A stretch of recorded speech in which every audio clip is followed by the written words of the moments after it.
Can't विधायक और पूर्व कैबिनेट मंत्री कमाल अख्तर ने उत्तर प्रदेश विधानसभा में चर्चा के दौरान अपनी विधानसभा कांट में बाढ़ से बर्बाद हुई किसानों की फसलों का उचित मुआवजा, किसानों की आय दोगुनी करने के नाम पर उनको ठगने, जिले में एक भी राजकीय मेडिकल कॉलेज ना होने और विधानसभा कांट के अनेकों गांवों में अभी तक बिजली कनेक्शन ना होने और रामगंगा के दोनों तरफ लोगों के आवागमन के लिए पुल का निर्माण ना होने जैसे अनेक मुद्दों को विधानसभा में उठाया और सरकार से इन सभी मुद्दों की तरफ अपना ध्यान आकर्षित करने की मांग उठाई। विधानसभा में विधायक कांट ने चर्चा करते हुए कहा कि भाजपा की सरकार में किसानों की उपेक्षा हुई है, किसानों की आय को दोगुना करने के नाम पर उनको ठगने का काम किया गया। खेती में उपयोग होने वाली हर चीज महंगी हुई है, कीटनाशक दवाएं महंगी हो गई हैं, जुताई महंगी हुई है, बुआई महंगी हुई है, ढुलाई महंगी हुई है और पिछले 7 साल में गन्ने के रेट में बस 20 रुपए बढ़ाकर उनको धोखा देने का काम किया गया है। रामगंगा नदी में बाढ़ आई जिससे अनेकों गांव प्रभावित हुए। कांट विधानसभा में सलेमसराय, चटकाली, बेगमपुर, महदूद, हसनगढ़ी में किसानों की हजारों बीघा फसल बर्बाद हो गई। धन्यवाद अधिष्ठाता महोदय जी। आपने महामहिम राज्यपाल महोदय जी के प्रस्ताव पे श्री लालजी वर्मा जी के संशोधन प्रस्ताव पे मुझे बोलने का मौका दिया। अभी मैं सुनना था अपने सत्ता पक्ष के साथियों के भाषण, तो सब लोग जो विचार रख रहे थे तो ऐसा लग रहा था जैसे उत्तर प्रदेश के अंदर इसके बाद अगली सरकार ही नहीं बनेगी और उसके बाद जितने काम इस सरकार में या पिछली सरकार में हुए हैं उसके बाद कुछ काम की आवश्यकता नहीं रहेगी। सारी क्रांति इस सरकार के अंदर आ गई, सारी सड़कें बन गई, सारे बिजली घर बन गए, किसानों का हित हो गया। लेकिन जब अंत होता था भाषण का तो वही हमारे साथी कहते थे अभी हमारे क्षेत्रों के अंदर बहुत सारी समस्याएं हैं। जो महामहिम राज्यपाल महोदया का जो अभी भाषण है वो एकदम सच से परे। उन्होंने कहा कि ये सरकार किसानों की सबसे हितैषी सरकार है और इस सरकार ने किसानों के लिए इतने काम किए हैं कि आज पूरे उत्तर प्रदेश के अंदर किसानों की आय दुगनी हो गई। पूरे किसान इतने खुश हैं कि शायद आजादी के बाद इससे पहले किसानों के लिए इतने काम हुए ही नहीं किसी सरकार के अंदर। क्योंकि आप सबने देखा कि अभी देश के अंदर चरम के ऊपर उत्तर प्रदेश के अंदर महंगाई चरम के अंदर है। किसान को मिलने वाली जो कीटनाशक दवाइयां हैं वो महंगी हो गई, जुताई महंगी हो गई, बुआई महंगी हो गई, ढुलाई महंगी हो गई और जो किसान जो मेहनत करता है वो अलग बची। उसके बाद 7 साल से शायद चुनाव नहीं आते तो गन्ने का रेट ये सरकार बढ़ाती नहीं और वो भी बढ़ाया तो केवल 20 रुपए, जो ऊंट के मुंह में जीरा जैसा सामान है। आप बताओ साथियों, यहां पर जितने भी साथी हैं, हम कोई भी काम करते हो लेकिन हमारे परिवार में 95-97% ऐसे लोग हैं जो इस जमीन का सीना चीरकर 2 वक्त की रोटी अपने घर परिवार को खेती किसानी से पैदा कर अपने परिवार को चलाने का काम करते हैं। अभी कई बीमा योजना चल रही है। जो क्रॉप लोन किसान को दिया जाता है उसके अंदर हर लोन के अंदर 5,000 रुपए उनको फसल उजड़ने के ऊपर बाढ़ की वजह से या किसी कारण से मुआवजा दिया जाता है।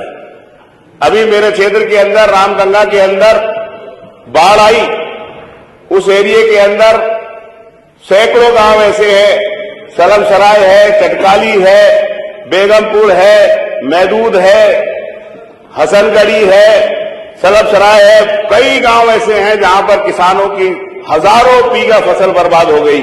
लेकिन प्रधानमंत्री बीमा योजना और दूसरी सरकार की योजनाएं चल रही हैं, किसी एक किसान को भी बीमा योजना के अंतर्गत कोई भी पैसा देने का काम इस सरकार ने वहां पर नहीं किया। और जब गए तो बताया गया कि गन्ने की फसल के अंदर बीमा कवर है ही नहीं, गन्ने की फसल, हजारों किसानों की फसलें बर्बाद हो गई। लेकिन मैंने कई बार यहां पर मांग की सिंचाई मंत्री जी से कि रामगंगा हर साल बाढ़ की वजह से लाखों किसानों की फसलें बर्बाद होती हैं। अगर उसके ऊपर मुस्तापुर से अब्दुल्लापुर तक एक बांध बनवा दिया जाएगा तो यकीनी तौर पर उस क्षेत्र के लिए राहत का काम होगा। लेकिन अभी तक 7 साल 8 साल के अंदर कोई भी एक बांध तक उसके ऊपर नहीं बनवाया गया है।